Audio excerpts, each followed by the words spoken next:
You better be excited to be part of our team, too. We're not talking about that here. Okay.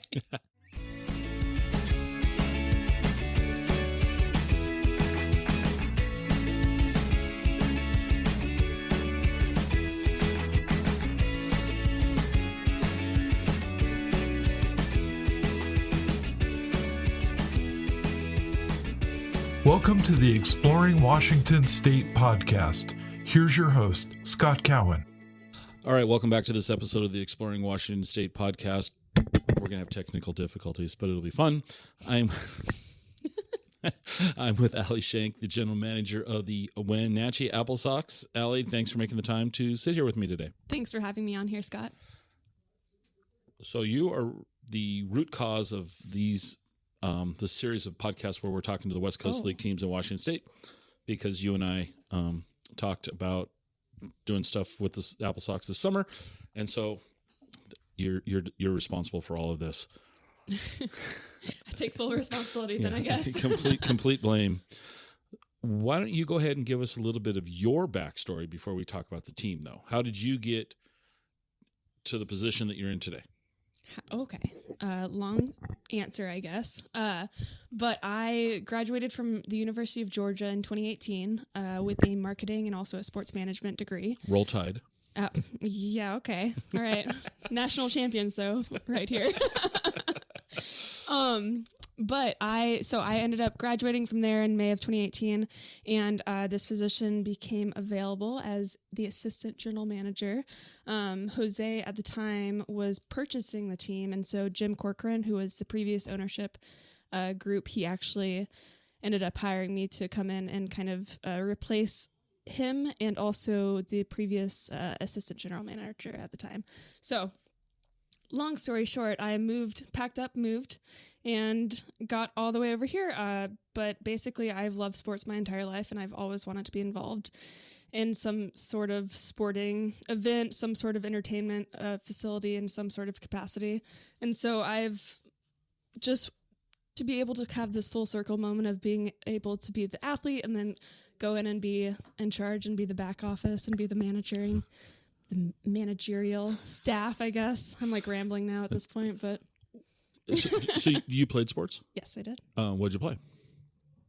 Loaded question. Basically every sport.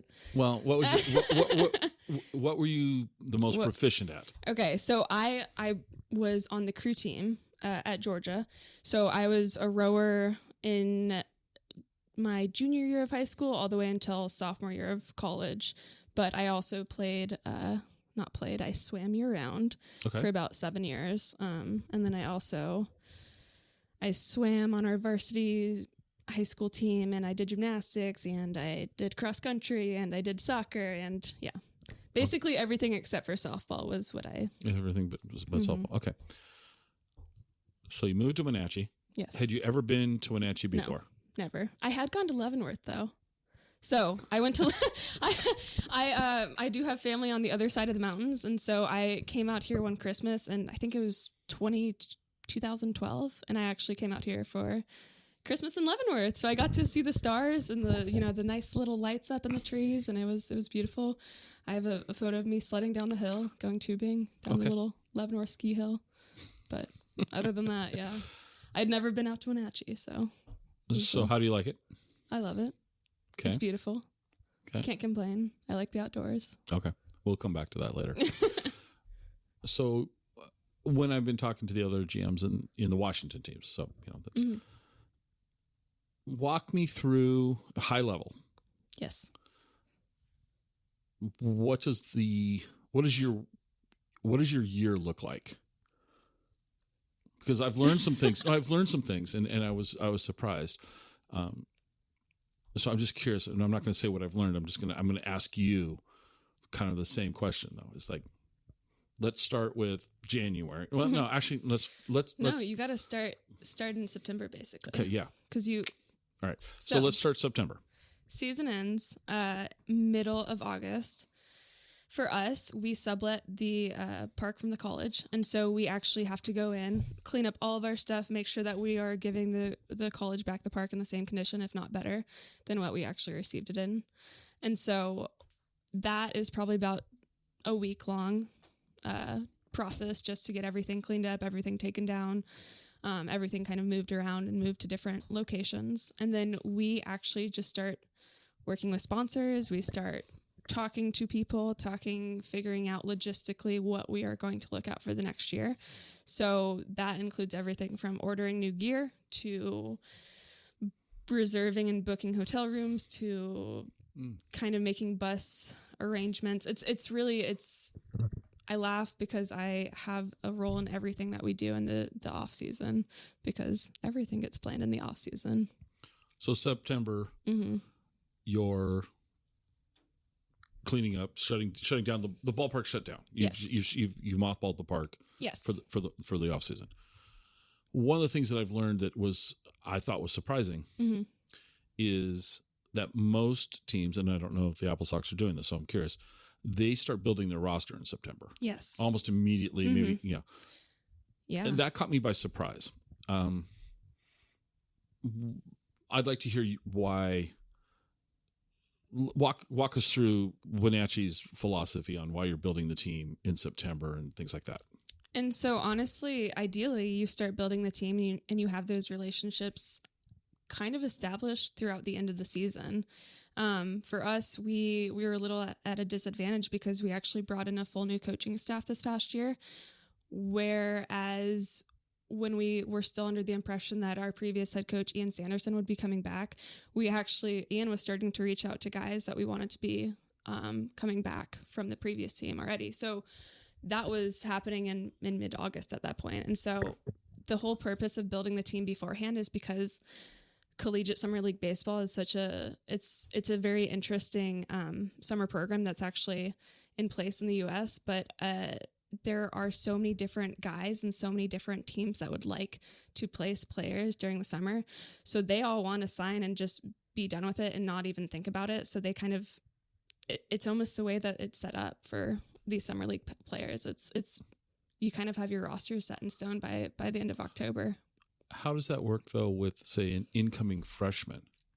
I mean, and I'm just going to arbitrarily say, I'll ask you, pick a school that you're working with, pick a program that Wenatchee works with. So I'll give you an example. UW has an incoming freshman. With baseball, though, it gets to a point where these kids are signed and they know that they're going to go play for these colleges a year and a half ago, almost. Okay, so as juniors, then probably. Yeah, as juniors, they kind of know, and so that way, when we first reached out and we started talking to UW about sending some guys over, we said, okay, we want a few guys. We would like to have a few pitchers. We would like to have a few actual position players as well. And normally, they want to place incoming freshmen with a good collegiate summer league program, because especially if it's one of their top prospects, it allows them to be kind of a little bit more up to speed compared to just coming straight out of high school ball, because the speeds and the pitches and just the intensity of the game is going to be a lot different from high school to college. And so this is their stepping stone for these incoming freshmen who are at that higher level and higher potential level. So this kid's graduating high school and he's going to spend his summer in Wenatchee. Interesting way. I mean, he's literally a high school kid. He's an incoming freshman, but he's not even a college. In my mind, he's not. He's not a college kid yet. No, he's not. Yeah. So you're still able to coordinate that in September, 9 months earlier. Yes. Okay. Yeah, it's crazy. It just shows you how these programs, everything is kind of all laid out for these players, and it's kind of a testament to the fact that the players really don't have that much say as to where they end up being placed for the summer. And it's just another interesting part of the summer collegiate baseball program. So one question I haven't asked anybody else, because it just came to me. Arbitrarily assign a kid, just placeholder kid, and let's say he's coming from Utah. Who pays for him to come to Utah, from Utah to Wenatchee? Is it on the team? Is it on the kid? Is it on the university? No. Yes, to one of them. It's actually on the kid. So we are not a pay to play league. These kids have the system that we have set up is for them to basically be able to be here and just be here for the summer, and they don't really have to worry about the costs of food or housing. It's really, but it is up to them to get here. Okay. So they're responsible for the yes. transportation before the season and after the season. Yes. Okay. And then their basic expenses, roof over their head, basic food, is provided by the host family or the team. Or by default. Yeah, the team. Yeah. Okay. All right. We're building the roster. So some of the things that I was when you look at this from the outside, not knowing the intricacies of it, I never really put together the idea that the University of Washington's going to say, we have the second baseman that we want to come to Wenatchee. We want you, but we want to play him at third this year. And you're like, okay, so you're the teams are catering to the desires of the programs to yes, yeah, with the caveat. But for example, innings pitched, you're going to respect that if this pitcher has a number of innings limitation, that you're going to not, Oh yeah, no, I mean for us, I think there's so much trust that gets placed into these programs. And for us, we've been around for 22 years. So there's definitely a long-standing history with a lot of these programs. And honestly, I think that was a huge advantage to us because of the fact that we had a whole new coaching staff come in this past year. So for us, some of these relationships that we ended up drawing upon for our guys that we ended up signing were previous relationships that we had with the AppleSox. But that is just a testament to the fact that all of our coaches, we really do make sure, and most teams do this as well, but innings pitched, I mean, when a coach sets a limit, that's a limit that's followed because you don't ever want to overwork a player. They're here to develop and grow as a player. They're not here to just be totally overused and totally overthrown. And but as a fan, and you want the team to be competitive, you're thinking like, why isn't that kid who's 3-0 with a 1.5 ERA? Why isn't he pitching tonight? You know? No, and it is hard, but at the end of the day, it's hard because it is such a balance that our coaching staff has to actually meet and match because of the fact that yes, obviously you want to win, you want to do well, and you would love to see us in the championship series this upcoming year. No, but it would be wonderful for that to happen each and every night, but also it's a developmental league. I mean, we are here to develop these players, not only on the field, but I mean, yeah, when they're told, hey, we want this player to start pitching instead of playing shortstop, like we're going to switch it up, and we're going to end up doing that because that's, at the end of the day, this is about them developing as a player, and so it's about them getting better, and if that's the skill set that they need to develop and learn from this past summer or this upcoming summer, then that's what we're going to do. But so it's definitely very interesting. In that scenario where you're converting the second baseman to a pitcher, and this is not about any specific player. There's just a fictional player here. Yeah. And so you let the kid pitch and he's terrible. Do you go back to the, once again, we'll just say the University of Washington, do you go back to the head coach of the UW and say, hey, this kid can't pitch. Can we put him back to second? I mean, do they welcome that feedback? So, and I probably don't know as much about this as I should to be answering this question. That's a lot more with our actual coaching staff and the coaches of these other schools, because even if I did end up helping recruit, which I did help with this past year, I'm not the person who's looking at these players each and every day. And so Mitch is the one who's definitely going to be having that conversation with the coaching staff, if that's the case. But no, Can you imagine though? I mean, hey, so this, Tim, the mysterious player named Tim, he's hitting 75 on the radar gun. He doesn't have a breaking pitch. Can we please let him play second? Come on. Okay. Well, and I mean, and you kind of bring up a good point. Sometimes, like, there are certain guys who do come to the game and they just aren't at this level, and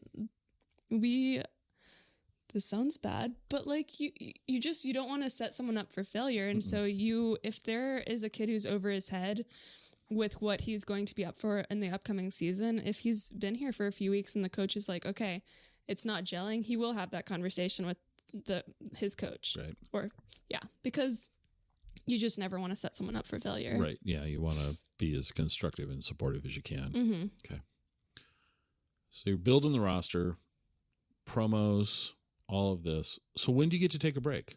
When's the slow season for you? Well, I took a very extended little break after our past season because I hadn't seen my family in forever. So I took a nice month-long break. Oh. Yes. Okay. Good for you. Yeah. Well, now I'm like, now you're like, now I'm like, oh, I'm paying for this now. I'm looking back in my checklist, and I probably should have hit a few other things before I signed off for a few weeks. But no, it's honestly, I mean, we do have some downtime in the off season. We're fortunate that a lot of the big holidays do fall when we are not in season, because when I'm in season, I probably am at the ballpark for way too long. well, let's talk about let's bounce forward now to June. Mm-hmm. It's opening night. Mm-hmm. Walk me through a typical day as the GM during the season. Oh, okay. So I am typically at the office at about 9, anywhere from 9 to 10, just getting everything set up, making sure if we have different promos that night that are kind of especially one-off things, just making sure that everything is ready to go. We have 3 interns this upcoming year, which in the past we've only had 1. And so this is going to be a little bit different for me because it's going to be a little bit more about me learning how to delegate and sending some more tasks out with some other people. So I'm going to probably focus a little bit more on that. Let me interrupt you. Let me interrupt you. So where are the interns coming from? Ooh, so we have an intern coming in from Washington State. Mm-hmm. We have an intern coming in. Oh my goodness. He's from Northern Colorado. And then we have an intern who's coming in from a university over in Kirkland. Okay. So are these sports management people, or what's the draw for them to be an intern? So they are all, they all had some sort of sports management experience or major. And so one of them is actually finishing up his degree with Washington State. One of the things that he has to do to finish his degree is finish 400 hours with a sports-related industry. Okay.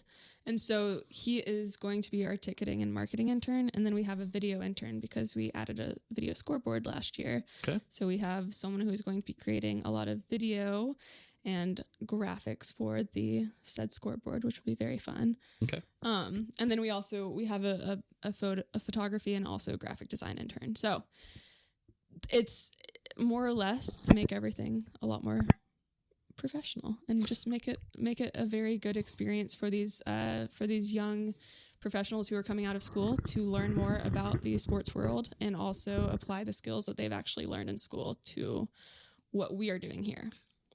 So you're going to be delegating. Mm-hmm. Were you wearing all those hats last year? Yes. If you could see her face when she said that, just paint that picture, folks. Okay. So now with the intern team, you're going to delegate out. So what time? Okay. So you're getting here between 9 and 10. Mm-hmm. You're going to then give the intern team their marching orders, if you will. Yes. Delegate out. Yes. Okay. Then what happens? Then I'm typically up at the ballpark at about 4:30, especially if we have anyone coming in, any sort of organization coming in to set up a booth, or if it's a sponsored night, I'm normally there to meet whoever is going to be arriving at the ballpark early. Mm-hmm. And then I'm there until about 11. I'm there overseeing everything. I'm making sure that our ballpark staff is adjusted and good to go. Okay. But I'm basically there just to make sure nothing goes wrong. Right. And are to take the responsibility of it. Yeah, does. Okay. Exactly. All right. So you've got a nice 14-hour day. Mm-hmm. Okay. That's during the season. Mm-hmm. All right. So you're kind of only working part-time. Yeah, for sure. Yeah. Do you travel with the team much? So the first few years, I actually did travel to a few of the away games. I do not have to travel for any of the away series. Okay. But sometimes it's nice to have an extra set of hands, or nice to have someone to call in case something happens. But So on game day, how many people does it take to put on a game? I mean, how many? How big's the team? Not the 9. Don't say 9, but the stadium, the crew, and how many people are support for the apples? I was going to do it. I knew I was going to do it this year. I told you, warned you. I almost said it. The AppleSox. So for just our guest service staff, we have 7 people. Okay. And then we have an additional 14, 15 concession workers. We have a food and beverage manager. We have a lovely volunteer pool from Lions Club, which is one of our local organizations in town that give back. And what are the Lions volunteering? They actually are ticket takers, and so they are the lovely people that you get to walk in and say hello to at very cool. The first site when you walk into Paul Thomas. So, no, we have, I would say, probably like 25 people then on staff, because we also have people in the press box. We have a few people that are behind the scenes that are running around. So probably a grand total of 25 people putting on the show. Okay. All right. Let's see. What direction do I want to go with this? Could go so many directions. So let me ask you this question. So when you took the job to today, right? Remember when you first said, yes, I'd like to do this job. Okay. Is it what you expected it would be? Why not? What did you expect? I mean, let me ask you that question first. What did you expect? I don't know. Completely fair answer. Completely fair answer. So, I don't know. I always knew that it would be a variation of this, but I don't think that I realized how big of an impact that the socks would actually make on me. Elaborate. Why? This sounds bad, and obviously COVID did not kind of threw a monkey wrench into everything, but I kind of thought that I would be here for a few years and just be out. Not be out, but like I would have moved on. This is a way station for you. Yeah. Okay. Wenatchee and the people here are amazing. And I don't know how I would have stepped into any other job and had this role, because the people here are incredible, and they've made this experience so much more just impactful and just, I mean, seriously, we talk about the fact that the people who are season ticket holders and the people who are sponsors and the people who are host parents are basically all part of the AppleSox family. And I don't know how to stress this enough, but those people are seriously, they have your back in any sort of situation. And that's something that I didn't think that I would ever have in a job. And I know that sounds corny and sounds very cheesy, but they've made this experience so much more important to me because of that.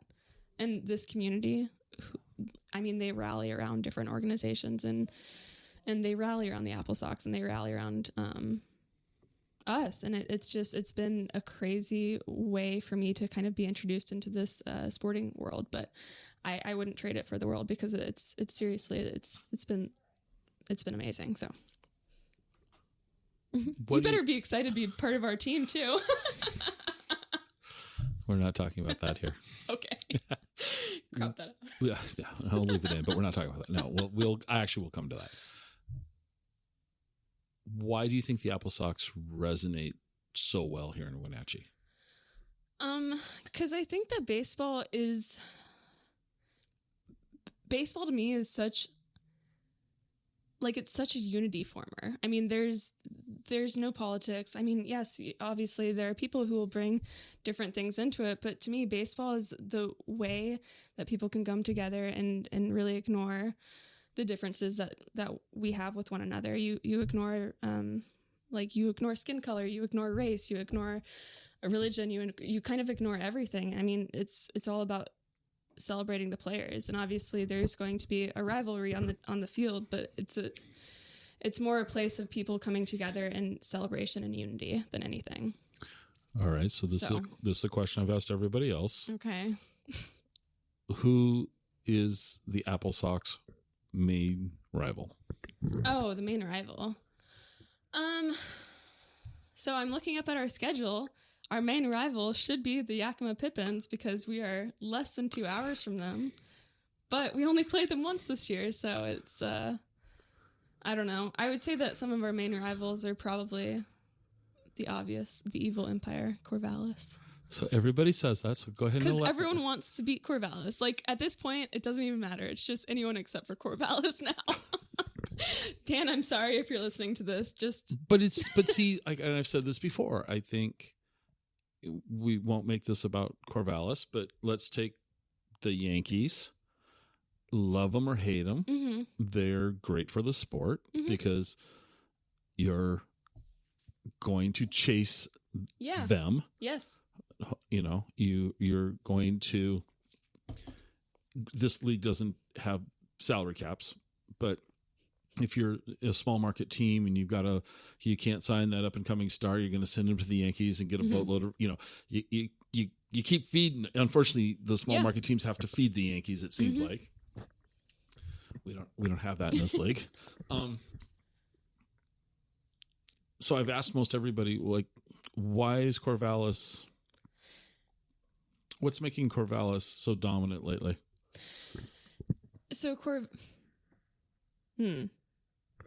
it's not that it's making them more dominant. They have a great situation. I mean, you really can't compare when you're situated on Oregon State's campus and that's your main location. Mm-hmm. When it's just a different draw. Okay. And also when you have that connection with a university where 2018 they were the national champions. Like, I mean, they have a long-standing history of success with their program. Right. So that alone, having that personal connection is a huge advantage. Okay. And being able to bring in OSU players whenever you'd like to. Obviously, everyone has different players that they sign throughout the season, but you do have a very good relationship with OSU at that point if you're also partnering with them and using their field. That actually makes sense. That's fair. But not Oregon State, Corvallis also has a coaching staff that has been there for about, I don't even know how long, but Brooke Knight has been heading up that organization for 10 plus years now at this point. Okay. So they have long-term established relationships that have been in place. And also the Corvallis is one of the founding members of the WCL. So they're alone. They have been around since 2000. Okay. So they're about the same as Wenatchee length of Wenatchee being around too. All right. So so everybody's against Corvallis. I mean, it seems like everybody. I'm joking, but it's like no. It's not a joke. I mean, it's a long. It's pretty much a running joke with the league now at this point. I mean, we're going to have an Evil Empire night on the weekend that they're here. Are you in really? Town. Yes, because really. Yes. I love it. Return of the Evil Empire. So since this is only a Washington State show, we're not really. We don't. I haven't talked to anybody outside of the state. Let me ask you this question. Do they enjoy the role of being the evil empire? Well, air quotes around evil empire. So I think it's interesting. I think everyone in our league, obviously it's a developmental league. We all want our players to succeed, but there are definitely certain teams that take a different focal point on what they kind of choose to be their main thing. So to me, Corvallis is a very, very, very serious team, which is, you're right. No, it is good. It's good to always strive and it's good to always want to have someone to beat, but they're very serious and all around their program is in my opinion, it's really intense. Okay. And the guys who are there are super committed to that. Like they really want to be in that mindset of we're here and we're here to grind it out, which is awesome. And everyone should be in that mindset because it's summer ball. That's kind of the only reason that they're here. And I mean, why else are you going to be giving up your entire summer season? But they're just extremely focused in my opinion. Mm-hmm. But there's also something to be said about having fun too. Like it's summer baseball. Sure. So. But one thing I've noticed in these conversations is every team is competitive. Every team wants to win. Yeah. But the camaraderie within the ownership, the managers that I've talked to, the GMs that I've talked to, no one said anything bad about anybody. no one said anything other than glowing like support for every other team. And that's pretty cool that the teams are so supportive of each other and of the league. Now, for 9 innings every night, they want to they want to win, and as it should be. But the teams are supportive of this, and it's for like the benefit of the league, that the product on the field, the development of the players, the reputation of the league is very important. Yes. Yeah, I would say that, and especially from the general manager's perspective, we're all here to help each other and to make all of our products better together. Because, there's no better representation than being able to show that everyone else in the league is doing the same thing, if not better than us. And so, and for me personally, being a female in sports, we have 6 women GMs and out of the 16 teams that we have. So that alone is a really, it's a great resource for me, because I'm able to call up Stephanie from Bellingham, who's been around and been a part of the Bells for over 8 years now. And so she's a great representation of the league, and she's a great example for me to follow. And so, but it's kind of funny because the past 4 years I've been calling her all the time about any little tiny question, and I do this to a lot of them too, because we all kind of do lean on each other and we do ask each other questions. But now with the addition of these new teams up in Canada, I had Jenna from Kamloops. She's the GM up there, and she called me the other day and she was like, Allie, I need to just ask you these questions because I need to go through this with you because I want your opinion on this. And I was like, all right, I feel heard. I feel like this is a full circle moment. Like, all right, I'm the female GM that they're now coming to. So it was a very interesting time. But yeah, no, definitely very, very supportive and very heard within the front office staff, especially with this league. But yeah, we want to beat them, obviously. Of course we want to win. Well, yeah. we wouldn't be playing the game if we didn't want to win. What does Wenatchee do differently than the other teams in the league for, like, what's the flavor here? Does that make sense? Like, kind of, okay, you're shaking your head no. Great. So what's the flavor? What's the flavor? What, like, for example, like, what's something cool that? Yeah, what's Wenatchee doing for entertain? Not setting aside the game, like baseball. You're putting you're putting a team on the field and all that. But what's the fan experience here in Wenatchee that they're not going to get, say, in Port Angeles or Walla Walla or Portland, or what are we doing here to give the fans an experience? So you touch on a very interesting topic here. After I explain it to you. No, honestly. So the thing is, for me, this is now my 4th year. One of those years was a non-existent year because there was just COVID. Yeah, okay. The big but now this will be my 2nd year as a GM.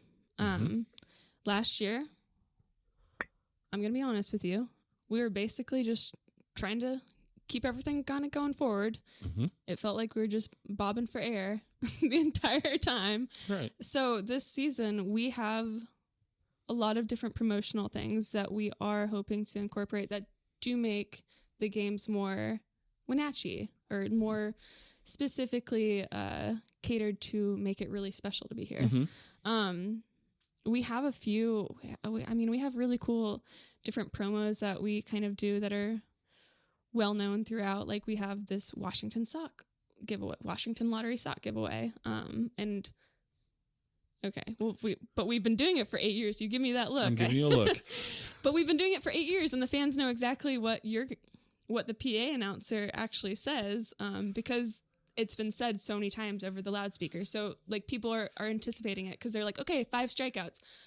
socks for AppleSox fans. Imagine that. Like, that is what it sounds like every single time. And so it's, I don't know. There are little things that make it very Wenatchee, but we've added so many different things in the past 2 years. We added a video scoreboard, and that's just something that we are still kind of figuring out. But that alone increases and enhances the fan experience in a different way. And a lot of teams in the league don't have the video scoreboard, so that. There you go. That's what makes it stand out. Okay. Scott. not to put Wenatchee down here, but the coolest thing I've ever heard as a promo thing was when I was talking to the GM of the Walla Walla Sweets. What is he doing? They throw out the first pitch is an onion. Do you want to take an onion home though? Okay. No. But the thing is when he told me that, I was just like, so that's really cool. And see, I've wanted to throw out the first pitch as an apple, but they had already established that by the time I'd gotten here, and so I was kind of like, I don't want to like necessarily go in and copy what they're doing. Who? Oh, the onion? With the onion. Yeah, because I believe that the Pippins actually throw out an apple too. And the Pippins and the Sweets are owned by the same. Right, and they didn't. And Jeff might not do that anymore. Jeff didn't mention the apple, but when Cody Miller told me the onion, I was just like, that's so cool. So, and oftentimes they'll have, like, the person who does it will take a bite out of it. Yeah. That's why I say it's gross, because I'm just like, yeah, but it's like.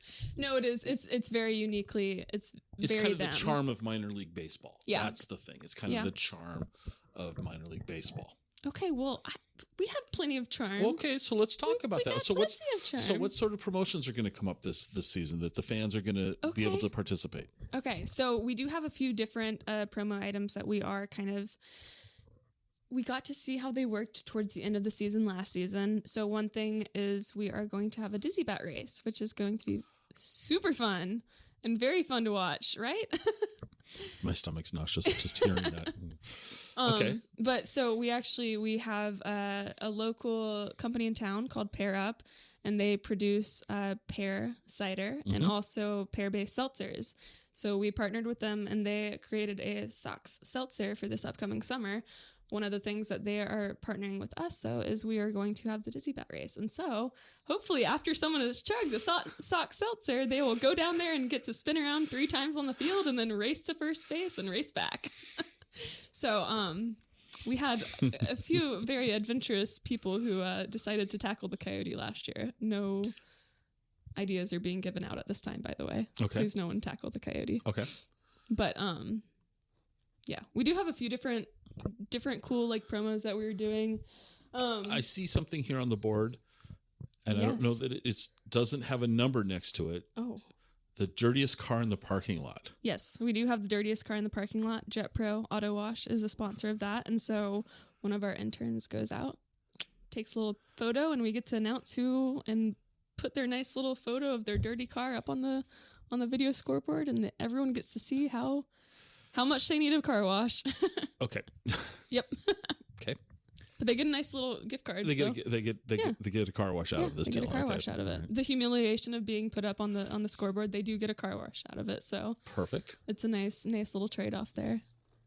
But no, last year we had a cider batter, and we are going to basically, it was, instead of encouraging people to cheer against someone from the opposing team, it was encouraging our fans to cheer for one of our players to hit either single, double, triple, or home run. Each one means $1, $2, $3, or $4 off. And so they don't have to hit for the cycle.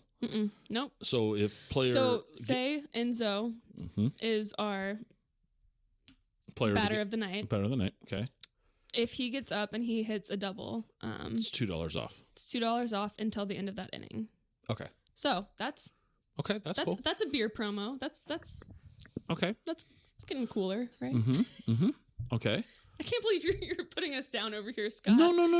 You gotta. No, I'm not putting you down at all. But you gotta admit the first pitch onion is very cool. You gotta give him props. Okay, so one of our cool it doesn't even sound cool to talk about, but like we have this really neat outfield race called Ketchup and Mustard. Ketchup and and mustard. fans love it. Like Okay. people cheer and count down and figure out like how many ketchup has won versus how many mustard has won throughout the season because they race every single night. So the fifth inning. these are They're little ketchup and mustard bottles that are run around by the little guest service workers on the backside of the fence.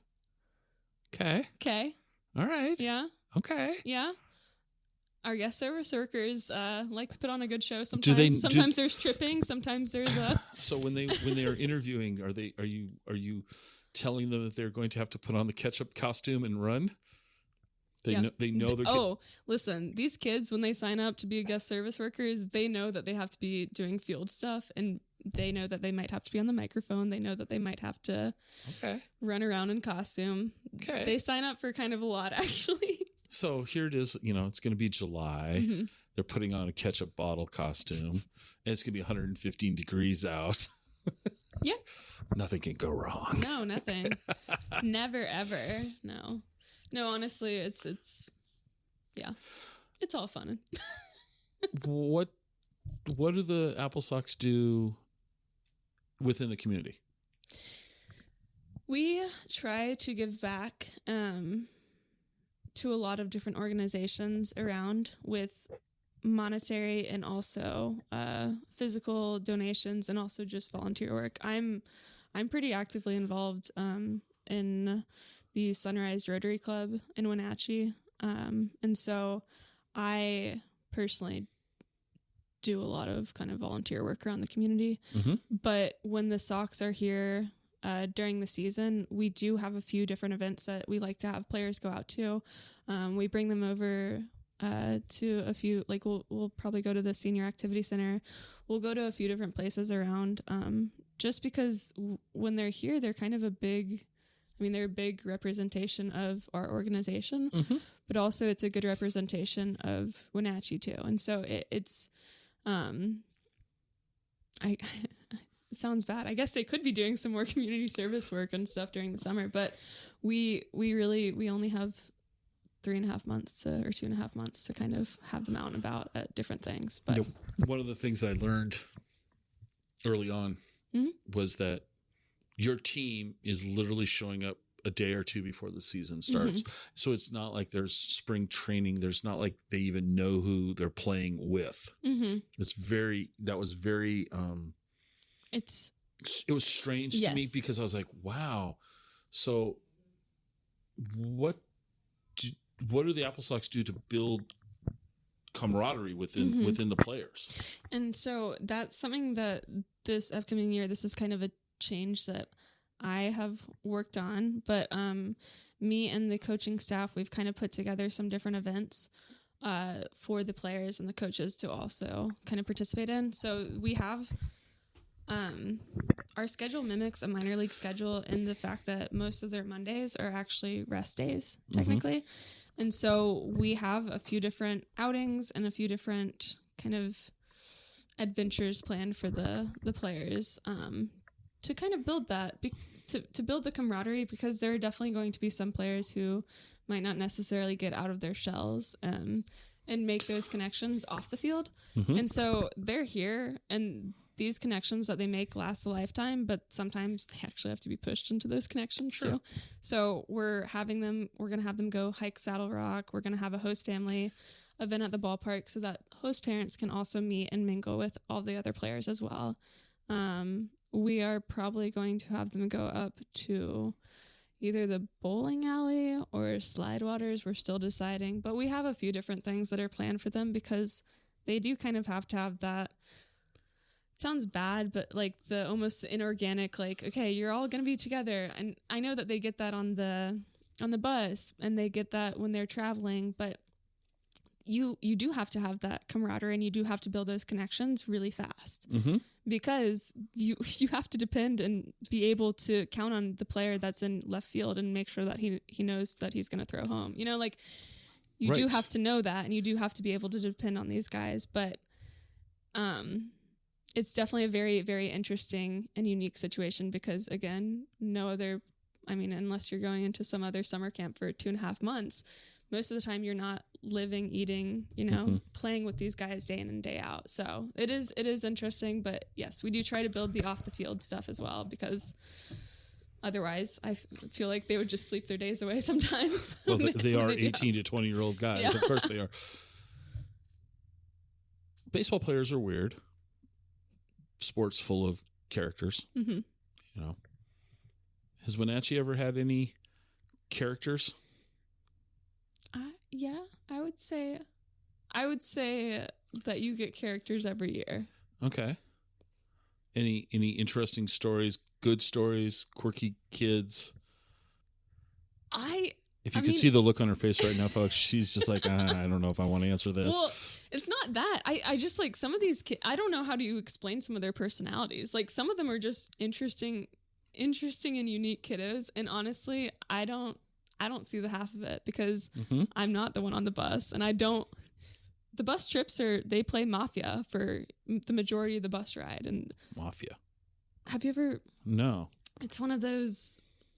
It's one of those games. I don't know. I grew up playing it. Well, I don't even know how to explain it. Basically, it's kind of like someone is selected as the mafia, and then everyone else has to guess who's actually in them. Okay. It's kind of like one of those like heads up. You see who's who like taps you on the shoulder, and then you're selected. Or I don't even know how to explain this because I haven't played this since I was like 13. But I've heard stories about the fact that they play Mafia. They watch movies on the bus. Like they do. They kind of just, I don't know.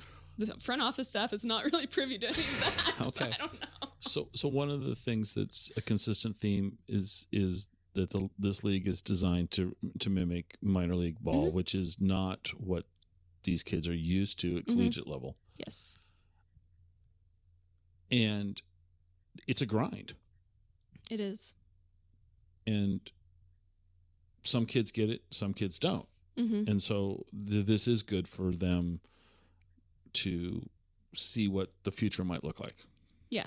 No, it's definitely, I mean, the purpose of our league, like I said before, it's a developmental league, but it's also not to see if these kids can hack it, but it's to give them a realistic idea about what a season in minor league baseball would actually look like. I mean, not summer league. During the school year, they're playing maybe 4 times a week, if that.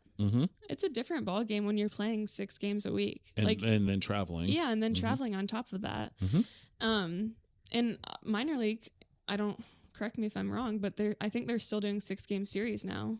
And I think that's something that they're going to continue with. And that's a long road trip. Yeah. We have 2 6-game series, and I guarantee you those guys are going to be very tired after each of those trips coming back. It's grueling. And when you're, especially in the summertime, I feel like you get so much more easily fatigued with how hot it is. And so it's a combination of all of that. But again, it's the summertime. Right. Some of them are taking classes though. And I do kind of feel bad about that. Okay. But for the most part, none of them are taking classes. And so it's just kind of baseball. That's the focus. All right. Let's talk host families. How many? Is it 1 kid per household? Do they double up? Do they get what's the norm? So norm isn't by household. It's typically by how many beds/bedrooms are available. Okay. And honestly, it is sometimes up to the host parent, but I would say normally 1 kid per household is what I see. Okay. There are definitely some houses that have 2 kids. Some households even have 3, but yeah, we have one family. They have a huge property, and they have a guest house, and they have X, Y, and Z and multiple extra bedrooms, and they end up hosting 3 players, and it's awesome. But for them, it's almost nice because you don't really have to. Sounds bad. You don't have to focus as much on the players, and like you don't. I feel like some people feel like they have this obligation to entertain sometimes, and so sometimes when it's like when they're two players, it's a little bit easier because you don't really have to think about, oh, I need to sit down with Mike at dinner tonight and make sure that I talk to him about how his day went. And so it's like, oh, I know that they're off doing their own thing. So who gets the kid to the ballpark? Is it the host family? More often than not, it's actually the players. about half of them bring their cars. Okay. And then they do a great job about coordinating rides. Okay. Maybe a quarter of the host parents actually provide some sort of transportation, like say they have an extra car for some reason at the house, but most of them do not use the host parents for rides. Okay. Which is easier for all the host parents, I'm pretty sure. Right. What are you most excited about for this season? I'm excited about all the new things that we have coming to the ballpark. Like I said, just having all these different ideas and different just different things that we are going to be plugging and promoting throughout the season. We actually kind of copied this from Cody over at Walla Walla, but we're going to be doing especially on Wednesdays where we're going to draw 4 different times throughout the game, and we're going to have different gift cards for local restaurants, just different little giveaways for local entities that are around here to make it just more Wenatchee and make it so that businesses are seen and heard in different capacities. And so we like Slywood Waters, we have 5 packs, I think, for Slywood Waters. And so we're going to be making it a very fun event. And our biggest thing for this upcoming summer is to pack the park, because last year was interesting and weird, and we still had regulations about how many people we could have in the park for about half the season. And so this year we're making it normal, and we're making it better than ever. What is the seating capacity? 1,200. 1,200. Okay. Well, you might not be able to answer this question because your 4 years haven't been really normal, unfortunately. But what is an average attendance at a game? So typically we see about 1,000 paid in attendance. Okay. So some nights are obviously a lot more packed than that. Our 4th of July night that we do fireworks on, which is not normally the 4th of July, it's actually the 2nd of July this year, is we normally see about above 2,000 people at the park on that night. Okay. And yes, okay, our park is not made to hold that many people, but people spill out onto the grass. It's really insane, actually. But okay. What does the future of the AppleSox look like? What's the future is just continuing to keep on building what we have started to put in place. Okay. So we've changed around a lot of the just different advertising components, different things that kind of make us unique during the summer. And so just kind of continuing to change those things and just... She just hit the microphone. I know, I'm sorry. It's okay. Just continuing to make everything better. Okay. And keep on building on that. The ownership group that established the team was wonderful and amazing, but they were not as inclined to not even put money towards different things. It was just more, well, this has worked for this amount of time. Let's keep it in this thing because this does work as well as this does. Okay. But I think what we've learned in the past few years, and I think a lot of the sports world has learned this too, is sports have changed in the past 5-6 years. Attention spans have changed too. What? Yeah, exactly. So we've had to accommodate and learn a lot more and bring a lot more of the new pace stuff into the environment and into the crowd. Oh, sorry. Actually, that's interesting. I don't know that you're going to know the answer to this question, but you just made me think of something. So, like Major League Baseball's doing some real changes to speed up the game. I was watching baseball the other day, which I don't normally watch TV, so it was weird. But the catcher's now wearing a number pad on his knee, and so he pushes, instead of giving the signs like we used to do, he's telling, and it's audible in the player's head. Does the West Coast League looking at things like that to speed up gameplay? Yes and no. Yes to speeding up. I don't know if necessarily that technology that you're talking about, if that's something that's going to be available in the next few years, but maybe down the line. They're definitely, we've had a lot of talks about just making sure that the game is quick, making sure that stuff is happening in a timely manner, and that's something that we've talked with what is he officially? The umpire in charge who oversees our entire umpire association.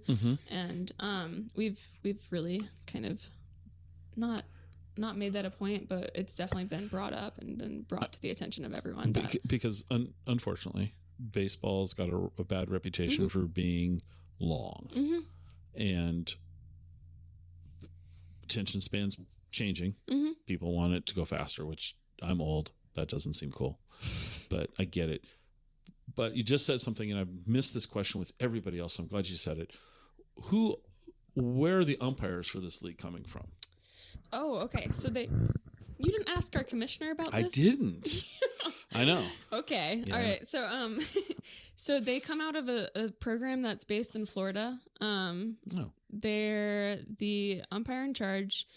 Oh my gosh, I'm blanking on his last name, but his name is John. He actually runs the umpire association and handles all the umpiring for our league, the Northwoods, and then one of the leagues that's down in Florida. Okay. I could not tell you how that came about, but umpiring schools are pretty far and few between. And so I think that he just runs a program that they do a few-week training course down in Florida. And then this is their training. So the entire West Coast League is, if you think about it in the grand scheme of things, it is all developmental league. So these guys who are umpiring in our league are guys who are trying to get into the minors and get into the majors or get into NCAA college baseball. And so it's a very interesting program for them. And obviously it's not just anyone can be in this program. I mean, they have to advance through the program to actually be placed. So let's say there's a game tonight. The umpire of tonight's game, his name is John, for sake of conversation. Is he kind of like the players? He's here for the season, or they? So does Wenatchee have the same? Okay, so they move. Okay, you're right. I should have asked. So I think that I want to say that they have. I think they have about 9 teams of 2. Okay. Because we have 2-man umpire teams for our league, which, fingers crossed, that's increased to 3 next year. But okay, just because anytime you have one more person on the field, you have more accountability and more eyesight. Absolutely. But I think they basically rotate throughout the West Coast League. So when someone is not hosting a home game, they're probably not going to have any umpires in that city because they're just going to be traveling around to when and where all the home. So they're basically living in a hotel all summer. Yeah. Okay. And so they're not just some random amateur umpire from Wenatchee at the Wenatchee game and Walla Walla for Walla Walla. So these guys are coming in and it's developmental for them and they're from all around the U.S. Interesting. Yes. Okay. Yeah. All right. It's entirely a very developmental team. Okay. But developmental has like a bad connotation to it sometimes because it's not developmental and like we need these people to they're not at this level. It's just it's a way for them to increase their skill set and familiarity with the game. But like this league's wood bat, and so these kids are not used to wood bat. So this in some cases might be their first exposure to playing the game with a wood bat. Yeah. Okay, come on. They all played with wood bat at some point. But you know what I'm saying? I mean, their organized baseball career, no, all aluminum. But again, that's one extra thing for them to learn and grow from over the summer because it is so different. And especially college now, it's very aluminum, and it's, I think it's actually interesting. The NWAC is wood bat, which is the Northwest Conference that's over here. Okay. I did not know that. And so they compete with wood bat. Okay. So it's kind of funny So one last kind of segment I want to go to with you, and that's because the reason that I've sat down with all the other GMs is because, and I'm not sure how I heard about it, but I heard that Wenatchee was looking for a PA announcer this year, and I came in and I talked to you, and you much probably to your regret now, you said yes. And so I'm going to be the PA announcer for the AppleSox this year. So I've had more conversations with you and with the broadcaster, Joel. And Joel mentioned something in passing the other day when we were talking, and that was Wenatchee has the AppleSox are on radio and not just the home games. And he made it sound like that's not the case for all of the teams in the league. Yes, that's true. I'm pretty sure that we are the only team that's on radio for both home and away. I'm trying to think. I think Bellingham, I know for a fact that Bellingham is on the radio for weekend games. Okay. Oh, shoot. Yeah, no. I think we are one of the only teams that has radio for both home and away.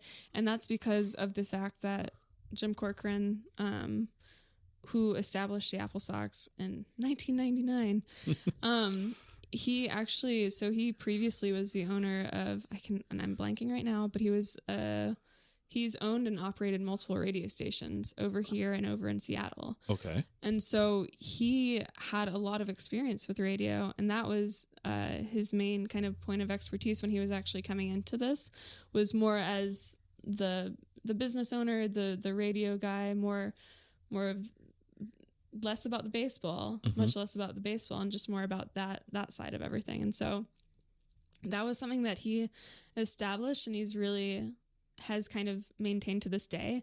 Just what he set up here is the fact that we are on the radio, and I don't know how we're possibly on the radio, because I think about how long a baseball game is, and to be able to be on a radio station for 58 games for 3 hours, for 3+ hours, plus pre-game, post-game, everything. I mean, it's about 4 hours that the radio station is then giving up, which for us, we work with a local radio station. So that's 4 hours of coverage that then they're switching over entirely to a different kind of broadcast. So it's very interesting, but it also shows how beloved baseball is in Wenatchee, for the fact that it has survived and been such a point of, for us, if anything, it's a selling point, the fact that we have radio. I mean, my sponsors, it is a huge advantage for everyone that we deal with, because it really does kind of include it includes everything, and you get the random people who are just tuning into the radio station who all of a sudden are listening to the game because,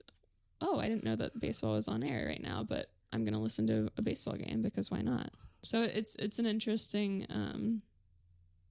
it's interesting, because there are definitely teams in the league that are entirely streaming online, not connected to radio at all. And so I think that it's to our advantage because of the fact that we probably pick up a lot more. Okay. Do you think it provides a benefit to the players to be, I mean, part of being a professional athlete is being able to conduct yourself in the public eye? You know, whether you have a microphone shoved in your face. So do you think it's beneficial that there's a pregame show? It might have a conversation with the player. There's a postgame show where they might be interviewing the star of the game, if you will. I mean, I would say it's everything of an advantage to these players, because you're right. This is their way for, I mean, granted, some of them at their schools will get interviewed by the local radio or the local newspaper or a student organization. But for the most part, this is a really great way for them to go out there and go out of your comfort zone. A lot of people are not comfortable talking. And as I say, as I'm sitting here, It's really hard, and I think a lot of college kids especially don't really have that experience, and so I think that Joel really does a good job about having players have that ability to really go on and have these public appearances, even if it's only a 5-minute appearance. It's something that's totally different than what they would have normally had at their disposal. But just going out in the community and going and to the YMCA and being there for part of the kids camp is, in and of itself, it's a different community appearance where they're going out there. It's a player appearance for them. So it's almost like just, I mean, if they were in the majors, they go out and do community appearances all the time. Like it's just another thing to get them prepared for what their life would be like if they were to be a professional ball player too. Has Wenatchee, has an AppleSox player ever made it to the major leagues? Scott, you have not done your homework. I know a answer. Okay. Yes, we do actually. We have a lot of. A lot. Not a lot. We've definitely had a multitude of players that have made it into the major leagues, and we have plenty of players that are in the minor league system right now too. So other than Marco Gonzalez, who else has made it into the major leagues from the AppleSox? So this is actually really interesting. Do you want to know a cool little tidbit? Please. Probable pitchers for next Wednesday, I believe, or maybe it is this Wednesday. This Wednesday. Probable pitchers are former AppleSox players, Marco Gonzalez for the Mariners. And then we have the Rays starting pitcher for that day is supposed to be Drew Rasmussen, who is 2014, an AppleSox alum too. So opposing starting pitchers for this game. That's cool. AppleSox alum. Right. They weren't on the same team at the same time, were they? No. That would have been really weird, wouldn't it? No, because Drew was, I want to say 2014. I think 2014 or 2013. And Marco played in 2010 for us. Okay. So Marco's brother actually played for us in 2017 as well, which was kind of cool. So that's one thing that is interesting to me, that the league, I mean, two Mariners that I'm aware of, Mitch Haniger. Mitch Haniger and Marco Gonzalez played in the league. And I can't remember what the number was that made the opening day roster for 2022, but it was more than a couple of dozen. So the league has done a lot to produce talent that ultimately ends up in the major leagues, and with a lot in the minors pipeline. And it's honestly, it's really cool for me since being here and arriving in 2018. I've watched guys that we saw in 2018 and 2019 on our roster and also on opposing rosters who have made their minor league, they've gotten drafted, they've played a few years now. And so it's really cool because it is, again, the full circle effect where I'm now sitting there going, all right. I knew him when. Well, it's Joel and I were sitting down talking the other day about Jeremy Wu Yelland, who was one of our players in 2018. And Joel was like, I mean, that kid, he was a great kid and he was a great pitcher. Who'd have thought? Who'd have thought that he would have made it big because he was an awesome arm, but you just never know because baseball is just, it's interesting who ends up making it and who, Okay. But, no, we were joking because we were like, Jeremy, we didn't think that he would be the person who would be like the total minor league, face of the organization. And he goes out there and he's at all these different community events. And we'll attribute that a little bit to all the community events that he did for the AppleSox, right? But, perfect. Yeah. So when you're not the GM of the AppleSox, what do you like to do for fun?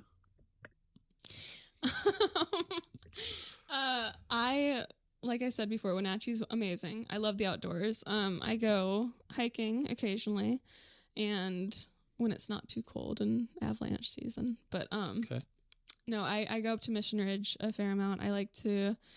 I learned how to snowboard a few years ago, and so I've been going up there for the past few years now, and I don't know, I just like the outdoors. I go cross country skiing. I like baking a lot. I like cooking. Baking? Yeah. Okay. Yeah. Where do you go cross country skiing? I go up to Plain. Oh, okay. Yeah. So over there, I sometimes go in Leavenworth, just like icicle over there, but. Have you ever gone up to Loop Loop up in Okanagan? No, but I've meant to go up there. For me, it's kind of like, okay, if I just want to get out and clear my head and just go enjoy nature, that's perfect thing to do. Right. But, you know, for me, driving 30 minutes to go there, 45, I guess, an hour up to Plain, it's perfect. I should make the trek up to Loop. You should, probably. At some point. Coffee? Coffee. I do love coffee. Are you asking me for the best place in town? I have a different... With reservations, yes, I am. Okay. So I will say, I think that I really like Mela coffee. Okay. In town. You're not selling that. You're kind of like backing into it quietly. Okay. So I really like their coffee, but they have this store that opened a few years ago that I drive past on the way into work all the time, and they have this awesome order ahead app, and so I just order ahead and just get up to the window and grab my drink, and then I go on my merry way. Okay. So it's not like me sitting down at a coffee shop. Okay. But I do think that they have really good coffee. So what is your typical coffee order?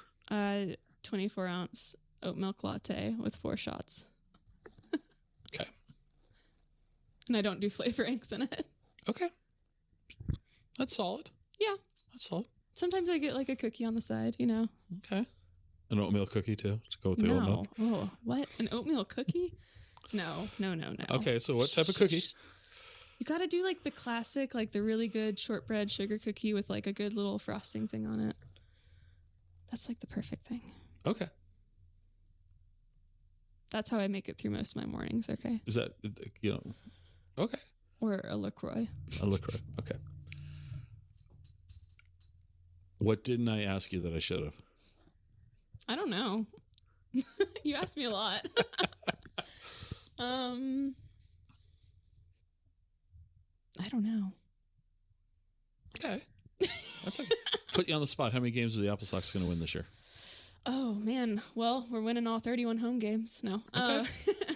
We have 56 regular season games, I think. So hopefully all 56 of those. Okay. No, I would seriously, I would love for us to be able to go to the playoffs this year. So that is my goal for this year. Okay. But playoffs and park attendance, those are my 2 things. Okay. My 2 hopes and dreams.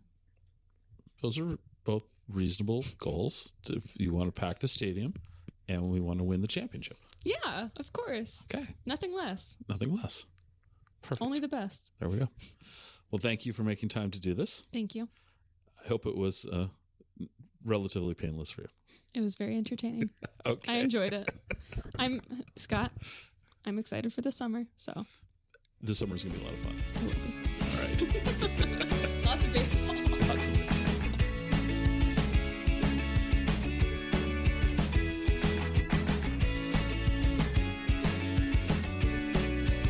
Join us next time for another episode of the Exploring Washington State podcast.